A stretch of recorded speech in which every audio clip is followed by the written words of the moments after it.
For most of the church traditions I grew up in, focusing on self was self-centered and selfish in a negative way. It was seen as bad. We're not supposed to focus on ourselves. We're only supposed to focus on everything else but ourselves. Fuck how that fucked me up. Now, I believed it, and I was a part of it, so I'm not blaming anybody else for this. But when your beliefs always are first God, then your spouse, then kids, then your job. That was his order of who you are supposed to serve first. God, spouse, kids, job. Do you notice anything missing there? Self isn't even on the list at all. It didn't even make the fucking list. He always joked about how hobbies was way down the list. But there is no self. If I don't take care of myself and nurture myself first, how can I even experience God? I don't know. I never learned that. Welcome to the Derelict Podcast. For the disparaged, depleted, and delinquent souls trying to find our way, we're talking about the scary part of the journey, where we don't know how it'll end. Let's be free to face our fucking failures in real time as the most unadulterated, truest version of who we are. No sugarcoating. Welcome to the shit show, you derelict. Welcome back to another episode of the Derelict Podcast. I'm your host, Josh Abandonato, and it is so lovely to have you here in our beautiful studio. Thank you for being here for the most talked about religious podcast episode ever, or at least soon to be. What a way to start a failure podcast, right? Well, I don't know about you, but there's a lot of religious tension in the world right now. Has there ever not been? Give me a break. Sometimes I get so annoyed, and actually not even annoyed, maybe that's not the right word. I just think it's laughable when media talks about, oh man, look at all this religious turmoil. Look at all this turmoil in the universe. Blah. Like really, more so than any other time in history when people were beheading each other because of different religious opinions, et cetera, et cetera, et cetera. I mean, come on, give me a break. It's been around forever. So we decided to do a podcast on it. Welcome. Once again, here's what not to expect from this podcast today, whether you're listening, watching, I don't know what the other option would be, telepathying, I don't know. Either way, if you're hearing these words and maybe seeing them as well, you can't see words. If you're hearing these words and seeing my face or seeing whatever you want to see, here's what this podcast isn't about. This is not a 3-step formula for success. You are not going to walk away from this thinking, oh, wow, now I have religion figured out. Thanks, Josh. Thanks, derelicts. No, the point of being a derelict is to try to be vulnerable and in this together. It's to admit I don't have all the answers. Neither do you. Neither do any of us. That's why we have a tribe. How beautiful is that? So my point here, and all the people that support us, all of you, all the subscribers, aren't you here because you're fucking fed up with the bullshit? Just the bullshit of, I'm only going to tell you about some of the things that I struggle with after I've succeeded at everything else. I sure am. That's why I started this podcast with a buddy of mine, and that's how we still believe about it. So, what are we going to talk about today, Josh? Well, last week we talked about how I failed religion as a kid. Or maybe you could say how religion failed me as a kid. I don't know, depending on how you want to word that. This week, we're talking more about my journey with religion. And now we're going to move on to how I failed at it as a young man, which is very distinct and different than when I was a child. So this is probably, 18 to 25 or so is today. So if you are 18 to 25, listen up. It'll be interesting. If you are older than that, if you're 25 to 40, listen up. Tell me if you relate to the story. If you're older than that, tell me if you relate to the story. I want to hear it either way. As usual, I want to leave a disclaimer just like I did last week. First of all, also, if you haven't listened to last week, maybe go listen to it first. This is kind of a 3, maybe 4-part series, and I think they build on top of each other. So go listen to that first or keep listening. Either way, you're all good. But here's my disclaimers. I'm not against religion. This is just my story. I'm not here saying religion has failed me. Religion has failed everybody. No, I don't believe in banishing religion. I don't believe in getting rid of it. I don't think that you can, frankly. It's been around since the dawn of time. I'm on a journey still trying to figure out what God, my higher power, religion, all that sort of stuff means to me. I hope you are as well, and I hope that's why you're here. But this is not going to be a space where I'm just going to dog things and say it's all fucking bullshit, because I don't believe that. Have I had some difficulties and trauma with it growing up? For sure. Am I confused by it still? Absolutely. On that note, let's talk about how I failed lately. So here's a story. So my son is going on a church camp experience this summer as of this recording. Let's see when this will be aired. Yeah, it'll still be this summer. And this is the first one he's ever gone on in his life. He's going from elementary school to middle school, and his mom's church, whatever that means, that they go to usually, and he's going to like I don't remember, 3 or 4 day retreat with them. First one he's ever been on. Now, I loved going to these as a kid. If you go back and listen to the last episode, or if you did hear the last episode, you heard me talking very fondly of middle school and high school and the church camps that I went to. So I'm all about him going to a church camp, even if it's a church that I have some issues with. But let's be honest, which church do I not have issues with at this point in my life? So I decided to reach out to volunteer. I thought, wow, that would be a really fun bonding experience. I could go with my son. I could be one of the leaders, etc. The whole experience really frustrated me because, frankly, the person that was in charge was just a terrible communicator and not good at getting back to me. They had their very specific rules and regulations and everything else, but weren't really open to even having conversations about things. It just felt it was almost like PTSD for me, to be honest with you. It just was not a comfortable situation. But I looked past it and thought, look, I can get past this situation if it means that I get to go be there with my son. Okay, so I then asked her, well, what are the requirements? Like, what are you looking for from leaders? What are you expecting them to do? And ultimately, after I reviewed all those, I didn't really feel like I could fit myself into the box of religion that they purported that's important to them. And I really struggled with that because I thought, well, there's nothing basically about their beliefs I disagree with. We're pretty much in agreement on all the main tenets of things. But I don't go to church. I don't fit into their box of church member, goer, you must believe all our things, you must sign our membership covenant, contract, whatever. And at first I thought, well, that's okay. I think it's close enough that I'm willing to abide by kind of what they want to say. And then if there are things I feel uncomfortable with, I just won't say them and somebody else can say them. That way I can still be with my son. That way I could still be authentic to myself. And frankly, after thinking about it for a while and then honestly talking to my son about it, it felt inauthentic. I just didn't feel like I could do it. I didn't feel like I could go back to that point in my life where I just pretended to be something that I'm not.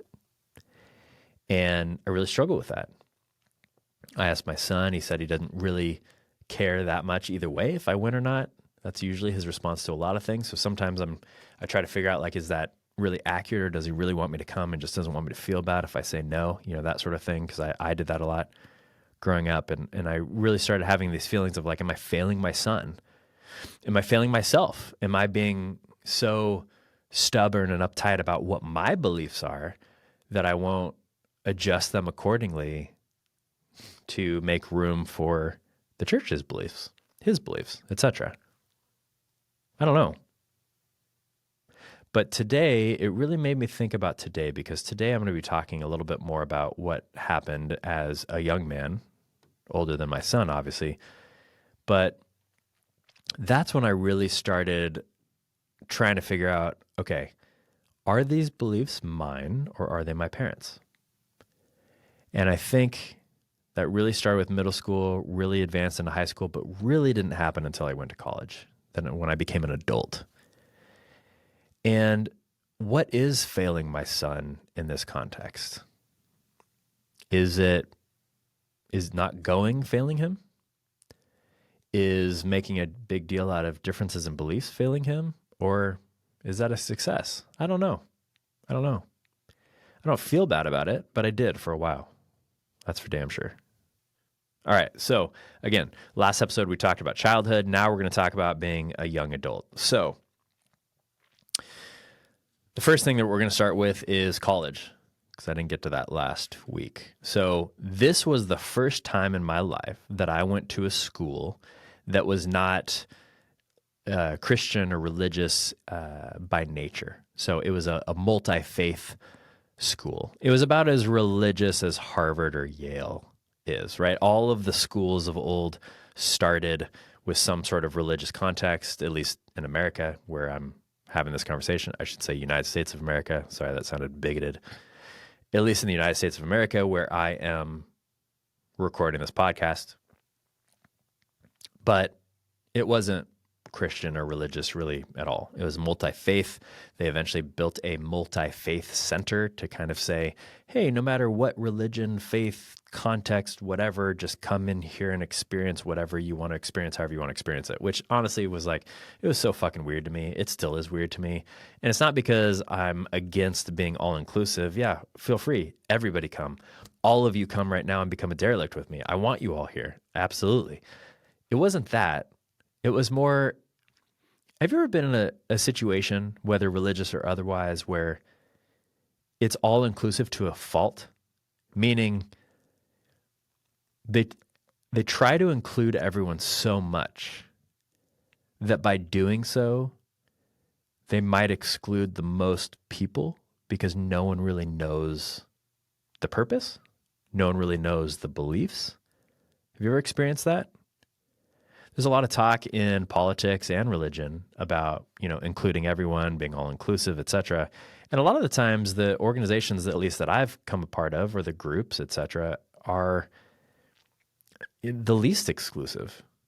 Because if you are not willing to include every single human under the planet and all of their beliefs at all times, then you're not allowed in the community, which by definition is the opposite of what they're claiming, isn't it?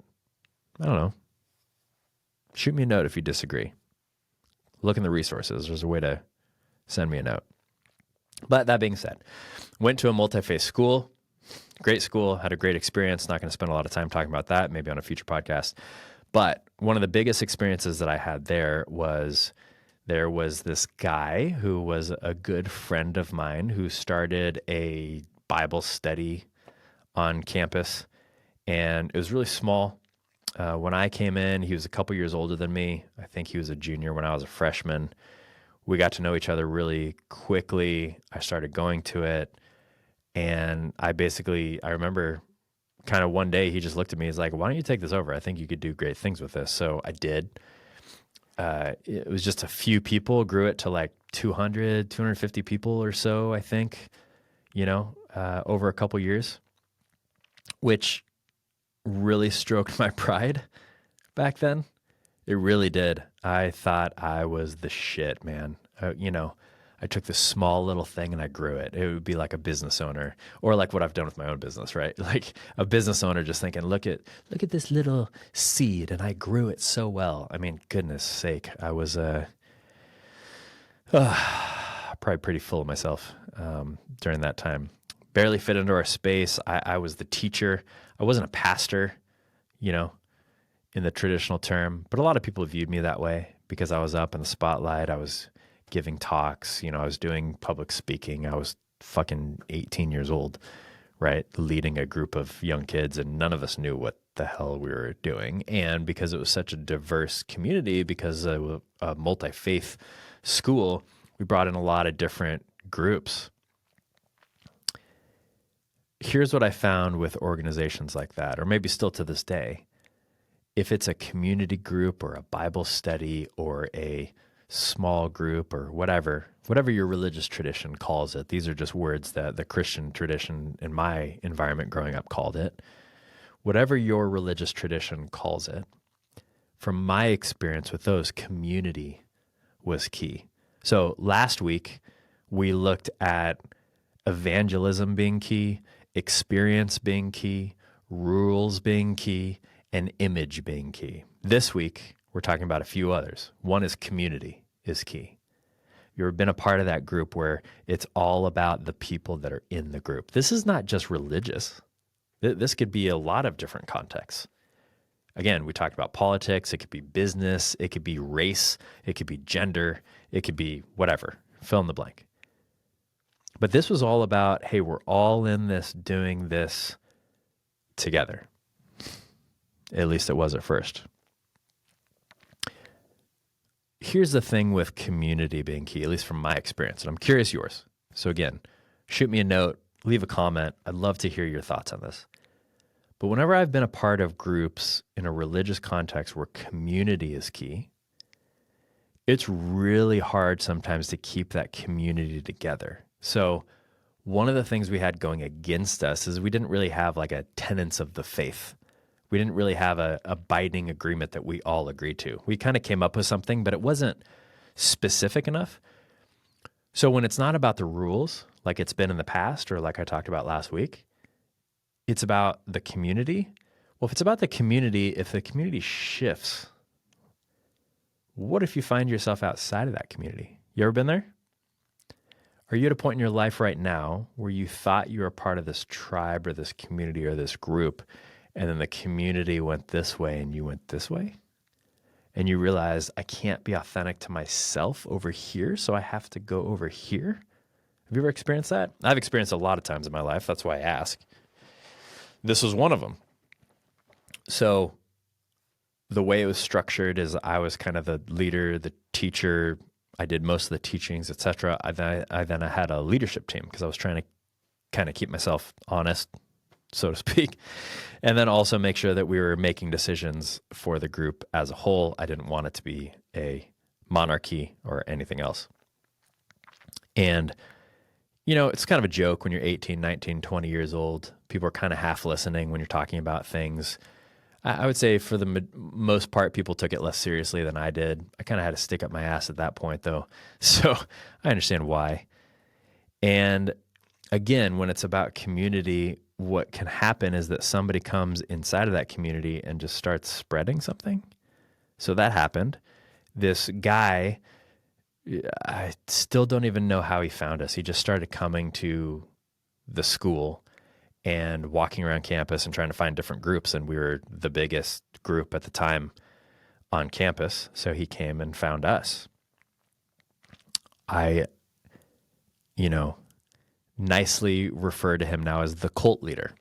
Here's the reason why. He mesmerized the leadership team. Have you ever met somebody that has so much magnetism that they just draw you in? This guy did, but in a weird way. I don't really understand it because he never really did it for me and several other people, but he did with the group for whatever reason. He was offering a new sort of leadership, a new way. What ended up happening is he basically got a lot of the volunteers and group members to, side against me. He ended up writing a paper about our many sins and how we were doing evil things because we weren't a church and we were acting like a church and we weren't elders and we weren't following all the biblical rules. He was a big rules guy. And it was brutal, man.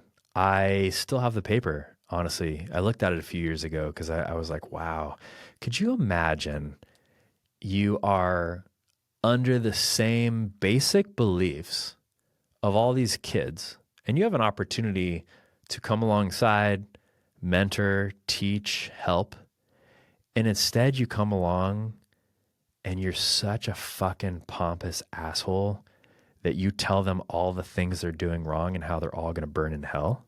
Fuck that guy. But here's the question. Have I ever done that? Fuck. Yep. Have you ever done that? Maybe it's not in terms of religion, but have you ever done that to anybody else? Somebody's outside of the clique and you're like, yeah, you are wrong and here's the reason why. Ooh, that one burns deep because I can't blame him and I can't blame the group for what happened next, which is when they kicked me out of the group. So here's a group that I grew to hundreds of people and I left in disgrace. At the time, it was a really big deal to me. It felt very embarrassing, difficult. I felt like I didn't have any friends. I felt like everyone partnered against me.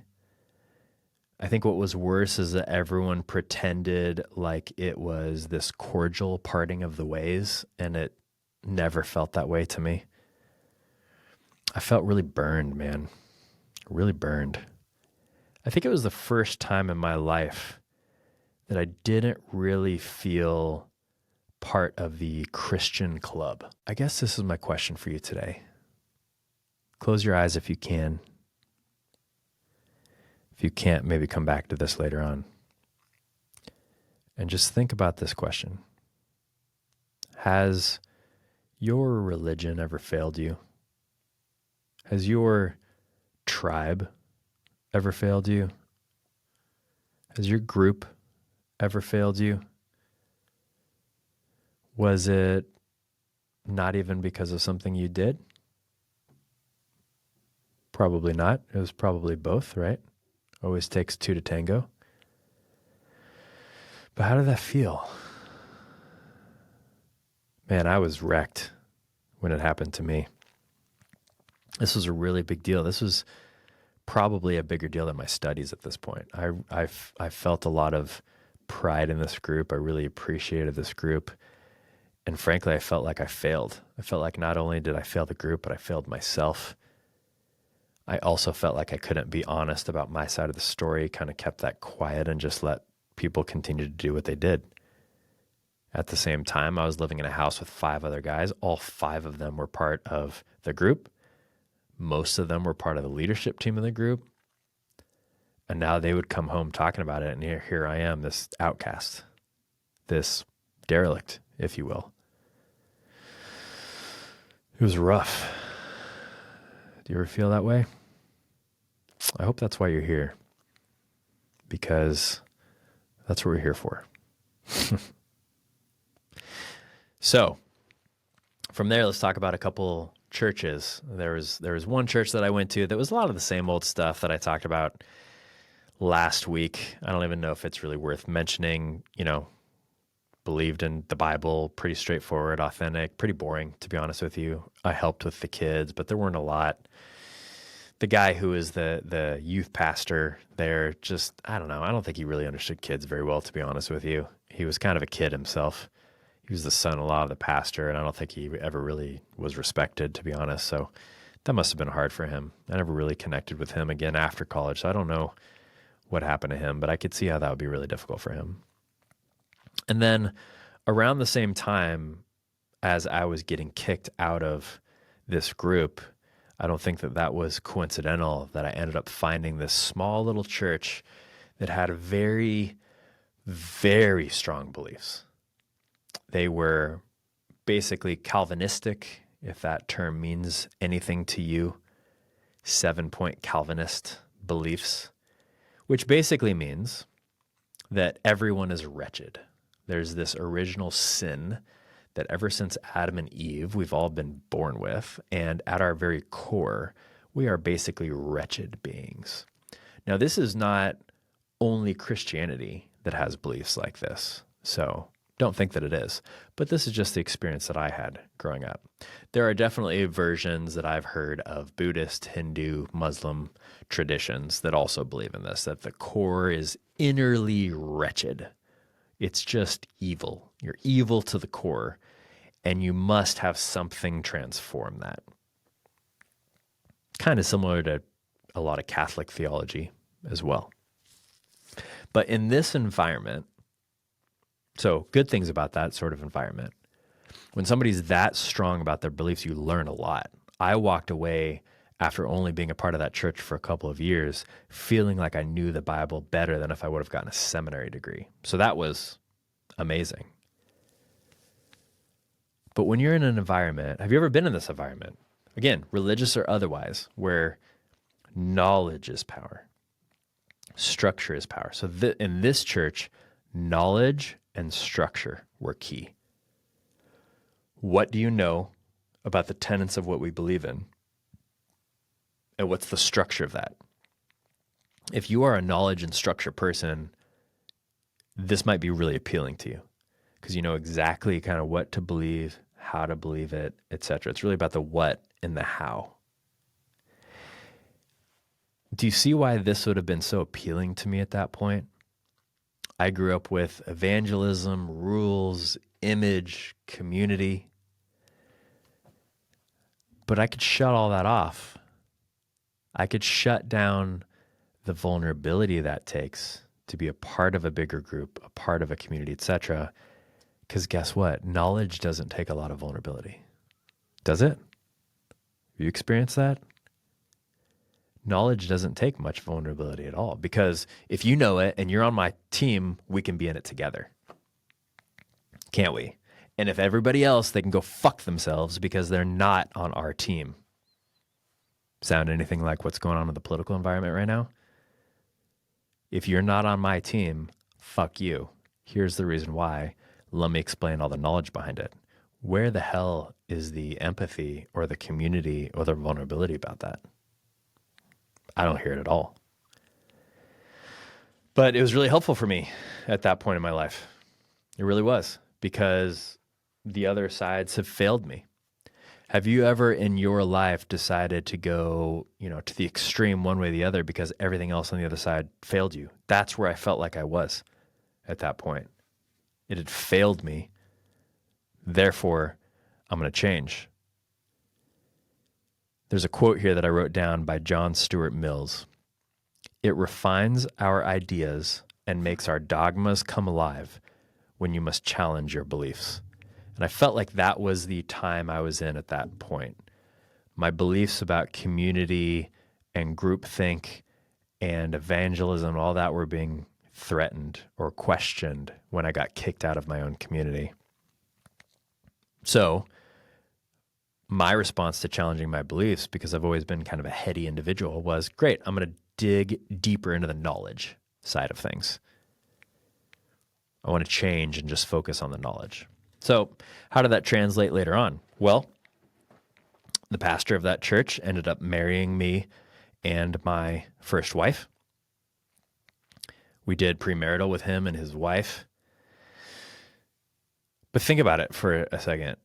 In terms of knowledge and structure, what do you think premarital would look like from somebody like that?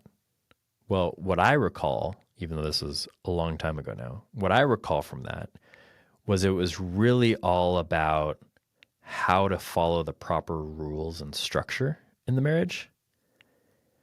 It was about how to honor God first in my marriage, how to honor my spouse second in our marriage. I don't remember much about how to honor myself. I don't really remember anything about that, frankly. Because for most of the church traditions I grew up in, focusing on self was self-centered and selfish in a negative way. It was seen as bad. We're not supposed to focus on ourselves. We're only supposed to focus on everything else but ourselves. Fuck how that fucked me up. Now, I believed it, and I was a part of it, so I'm not blaming anybody else for this. But when your beliefs always are, as a pastor later on said, first God, then your spouse, then kids, then your job. That was his order of who you are supposed to serve first. God, spouse, kids, job.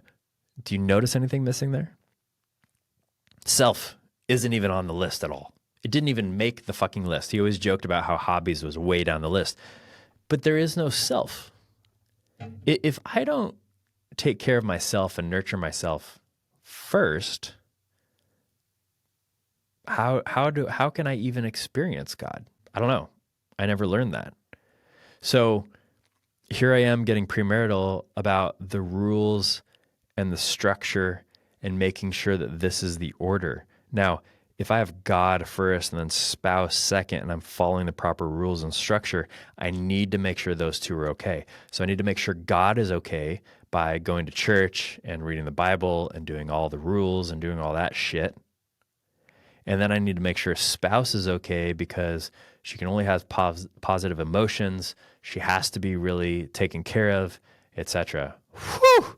You can see how that really created this rule-following, codependent, mushy guy. So as a young adult, we moved. We left our entire community behind. We left a very small, intense church behind. And the focus was all about doing it right, doing it godly, following the rules, learning the knowledge.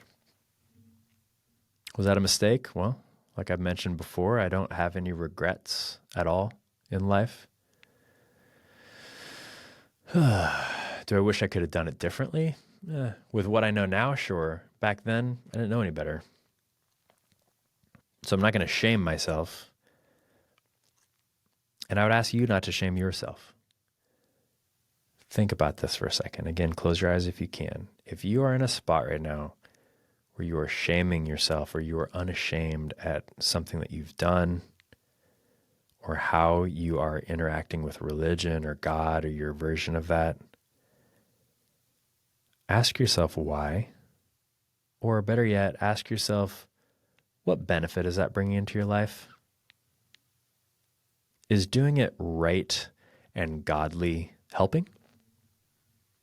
Has it brought you to a point that is really healthy for you and those around you?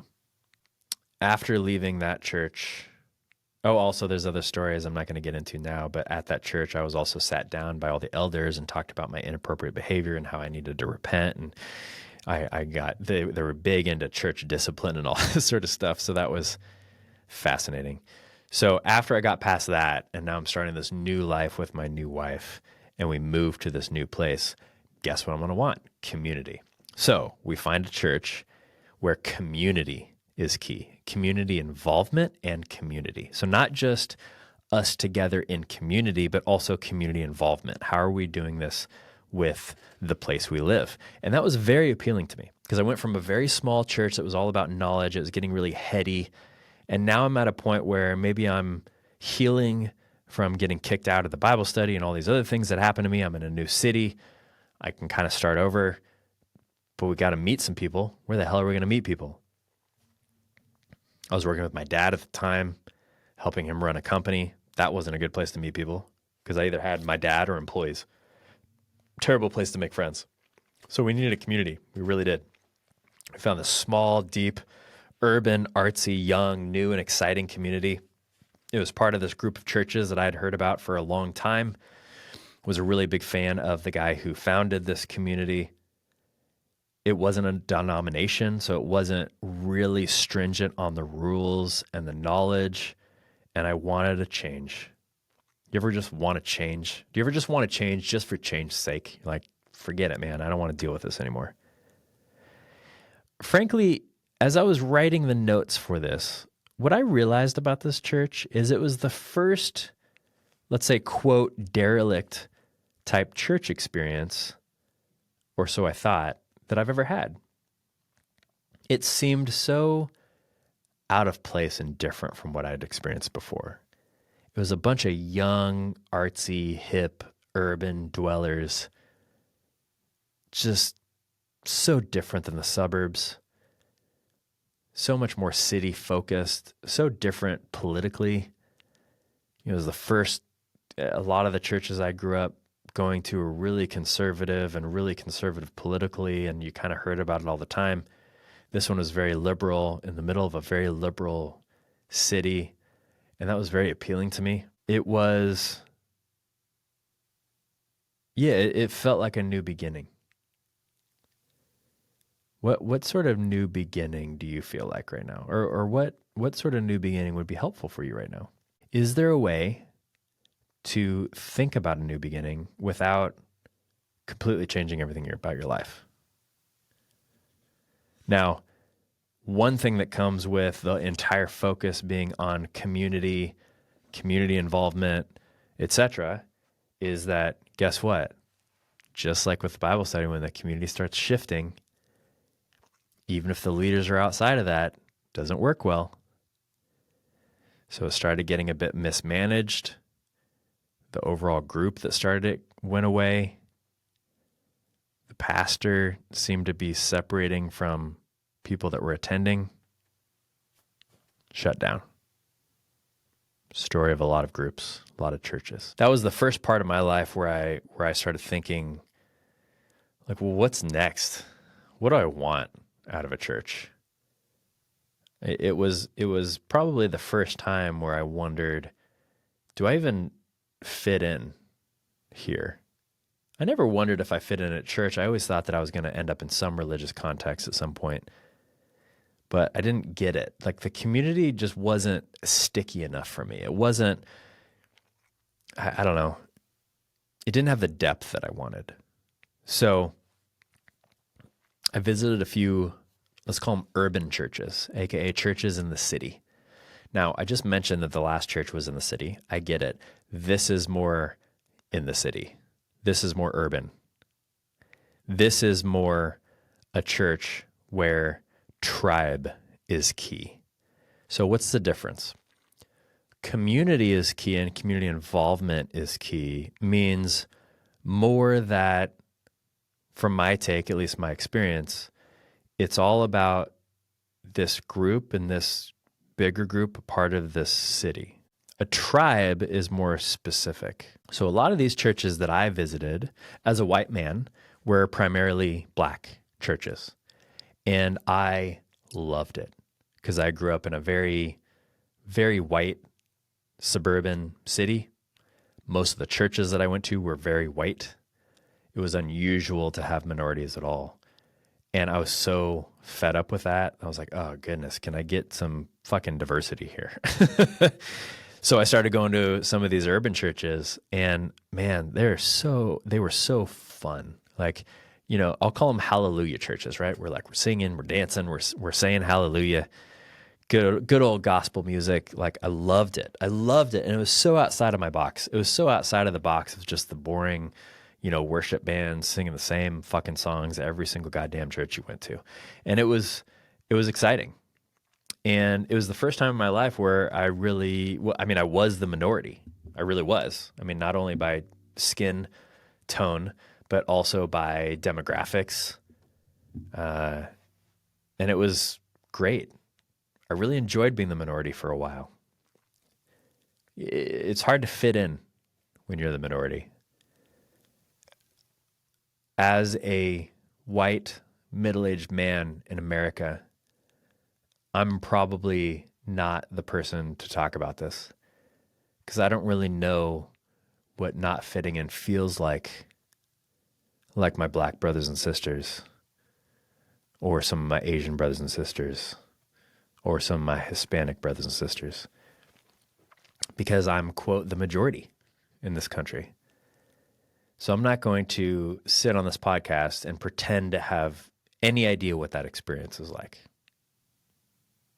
And I can tell you that in a religious context, I've felt it very, very many times. I feel like most of the churches and religion that I've experienced, I've always kind of felt outside the box. Like I wasn't quite good enough for their religion, which in the Christian context was always ironic to me because Jesus always went after the people that weren't good enough. But the churches that claim to follow him, it's always about being good enough. Again, from my experience. So these were really fun to visit. I never really clicked. It never really felt like I fit in. I don't know. It just felt too different. So then we started going to other urban churches, city churches. And we went to one for a while that was all about outreach, or better said, the city was key. So not just a community of people inside the church, not just a tribe based on demographics, but now it's the city. What are we doing to impact the city? The city we're in, by the way. Other cities, less important. What are we doing to outreach this city? It was in Portland, Oregon. Portland has been known for a very long time by its saying, "Keep Portland weird." Austin says the same thing, and now several cities do as well. But I think Portland and Austin were some of the first to say that. Portland is a weird fucking city. It's much more than weird now. But it combined Portland weird with the Bible. I was like, wow, I've never experienced that before. I grew up in all these suburban churches and everything else. Isn't it amazing? Just think about this for a second. As I rant and go off about my childhood and how religious experiences have changed me, one of the things that I think about as I'm sitting here is, isn't it interesting how these things pop up when you're looking for them? In other words, why would I care about the city? Well, I came from a bunch of churches that only cared about themselves, or they only cared about knowledge, or they only cared about their experience. There wasn't a lot of looking out. And if there was, it didn't seem authentic. This church felt like being a part of the cool Christian kids for once in my life. I was the cool kid. I wasn't just like the boring suburban kid. I was the cool kid now. It had a couple of really big personalities. The lead pastor wrote several books, and one of the attendees of the church wrote several books. They're great books, and honestly, they felt like they understood derelicts. It was one of the first times I felt like I could be a part of a church with somebody who felt like a derelict. Now, for anybody that grew up in a similar religious context to me, you might know the book Blue Like Jazz by Donald Miller. If you do know the book and you do know what church Donald Miller went to around this time, then you'll figure out what church I'm talking about. As you notice, I haven't mentioned any church's name so far because I don't really want to give good or bad feedback about them. It's more about context. But here's a couple quotes from Blue Like Jazz. Go pick it up, read it. I think it's interesting, especially if you come up from a religious context. Even though it's an old book, I think it still stands true.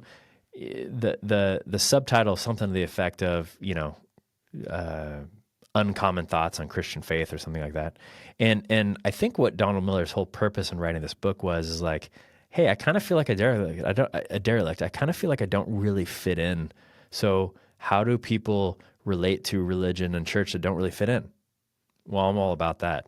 It's the journey I'm on right now. I might go back and reread the book myself. I haven't read it in a while.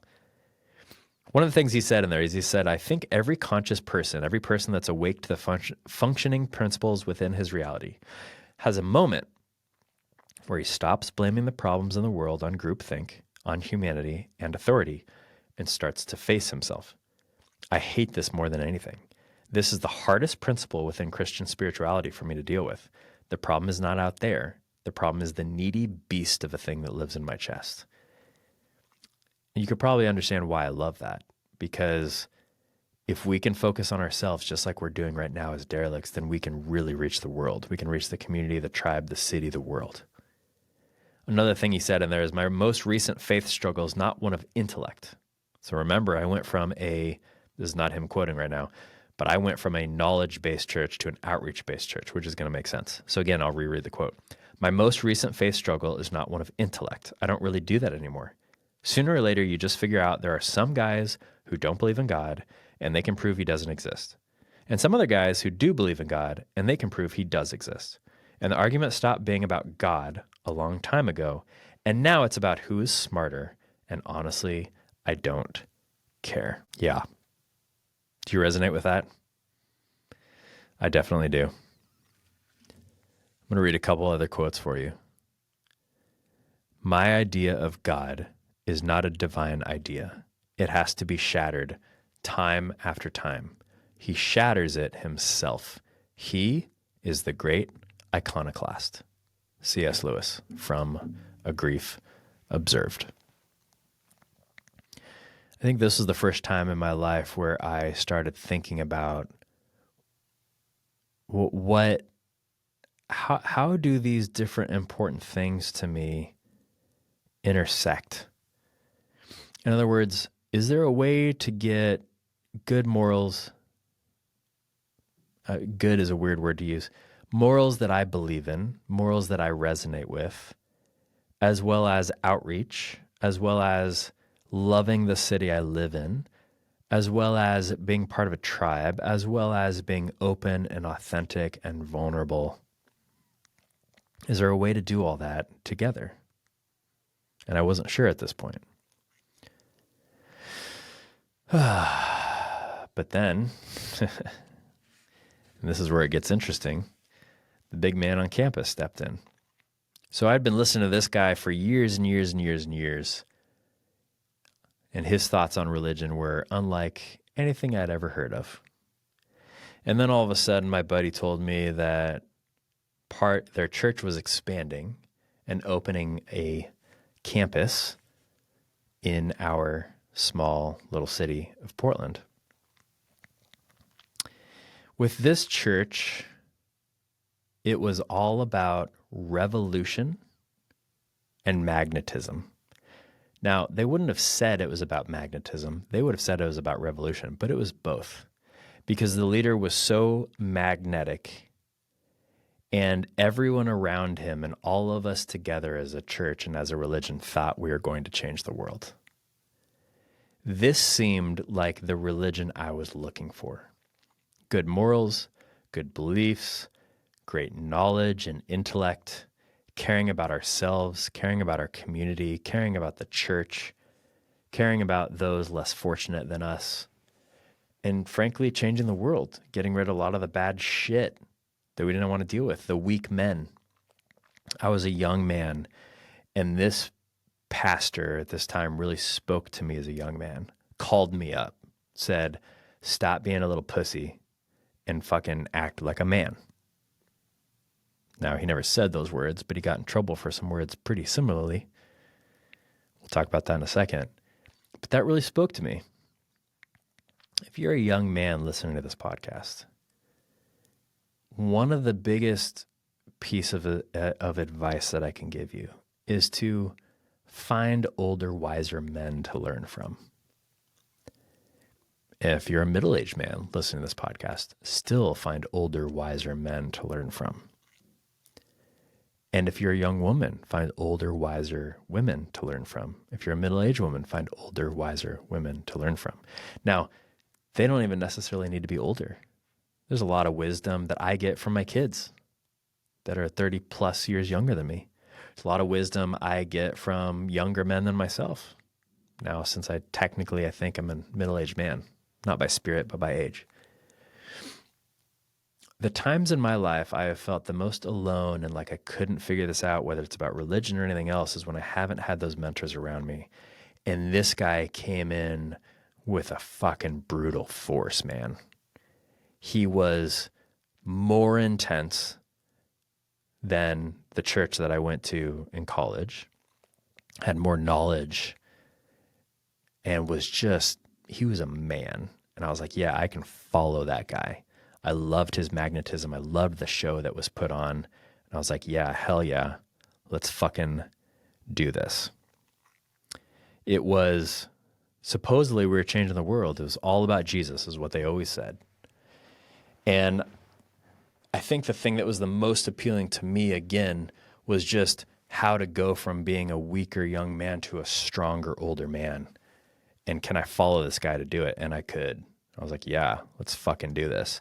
It was also during the time, which I think we're still in, but it was definitely during the time where it felt in the church context I grew up in that it wasn't really okay to be a man anymore. Like just by being a man in and of itself, you're toxic.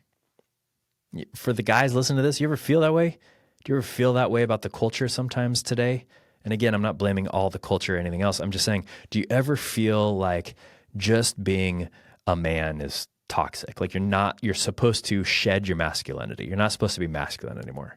You're not supposed to have masculine traits. You're supposed to kind of be this subversive female version of a man. You ever feel that way? I sure do. And don't get me wrong, toxic masculinity is a thing. It is also a thing that I am sometimes. I'm not going to say that I'm perfect and that I don't do that. This is a failure podcast. How much of a failure podcast would it be if I don't fucking admit the fact that I can be like that and that it's bad? It's definitely bad. However, just because I'm a man doesn't mean I'm toxic. Just because I'm white doesn't mean I'm racist. Just because I'm religious doesn't mean I'm intolerant. Fair? All right. Now, if you've been listening, you might be wondering, who is this man in this church that I speak of? Well, if you've been around for a while, it might mean something to you. The church was Mars Hill. The man was Mark Driscoll. Now, there's been a lot written about him since, because guess what? You know what happens in revolutions? What happens in revolutions is that somebody decides to do something and be extreme, and people don't like it. I remember the beginning of the end for me was they had an Easter service at the stadium where the Seattle Superhawks, Superhawks? I don't know what the hell. Go Sports. Let's try that again. They had an Easter service where the Seattle Seahawks football team plays. I'm not going to mention the name of the stadium because it's changed 3 times since they were there doing this. It'll probably change by the time this podcast airs. And they had tens of thousands of people there. And I just remember seeing it and thinking, this feels like too much. Like this feels like it's not about Jesus or the religion or the community or the tribe anymore. And now it feels like doesn't feel like it's all about Jesus anymore. It feels like it's all about Mark Driscoll. If you'd like to learn more about what happened there, I'll give you the Cliff Notes. Basically what happened is that he went through a lot of heat personally, didn't handle it well, got kicked out of the church, and a lot of shit came out afterwards. There's a podcast called The Rise and Fall of Mars Hill. It's a very entertaining podcast. It was extremely difficult and traumatic for me to listen to because I was a part of that church for a long time. And I didn't really see much of any of what they talk about in there because I was just a person going to the church. I didn't know what was going on behind the scenes. But man, that really fucked up my ideas of healthy religion and everything else where afterwards too, because I thought that it really was healthy and then turned out to be really unhealthy, which probably speaks to where I was at as well. So we'll definitely do another episode on this clusterfuck, and I'll probably bring on a few people that were part of the journey with me back then. So stay tuned. But in the meantime, listen to that podcast. I thought it was interesting. All right. That seems like a good place to end this section because that is really where I started getting pretty, what's the word? Like after that experience, I really started wondering, like, can I do religion in a healthy way? Can that even happen to me, or do I just need to settle? So I'm going to talk. So I appreciate you listening to how I failed at religion as a young man. Next week, we're going to get into how I failed at religion post-divorce. Because once that church failed and my marriage failed, I really started wondering if the beliefs that I had in my religion were valid. I really started questioning kind of everything that I thought about God and religion and all the different things that I had learned growing up. It was difficult, to say the least. So I look forward to sharing that with you next week. It'll be a good one. It might be the best one. Who knows? So again, thanks for letting me share.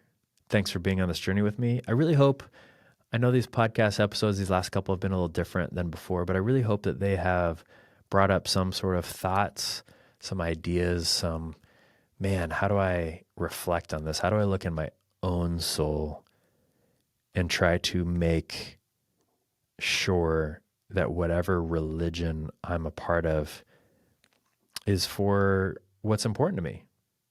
The greater good of me, the greater good of my family, the greater good of my tribe, my community, my city, the universe. Again, I don't think religion is inherently evil. I think people use it in evil ways. But inherent to all religions, at least that I've studied, is peace and goodness for humanity. Religions have been used for a lot of really great movements throughout time. And I'm hoping we can get back to that point, especially our country right now. Our country is just seems like a long ways away from that. So again, I appreciate you being here. Please rate, subscribe, review, send me an email, look at the resources. There's going to be several resources in there. And be a derelict. Be a part of the tribe. Shoot me a message and just say, I want to be a part of the tribe. I would love that. I would love to hear your thoughts on what we're doing here. I'd also love to hear your thoughts on what can we do better. What would you like to hear on the podcast? What sort of guests would you like to hear? Do you like just coming here and listening to me ramble, or would you rather have guests the whole time? I don't know. So let me know what you think. Again, please rate, review the podcast. It helps get it out to more listeners, which helps build the tribe, which helps all of us derelicts being in this together. So I wouldn't be here without you. Thank you so much. Until next time, see you later, you derelict.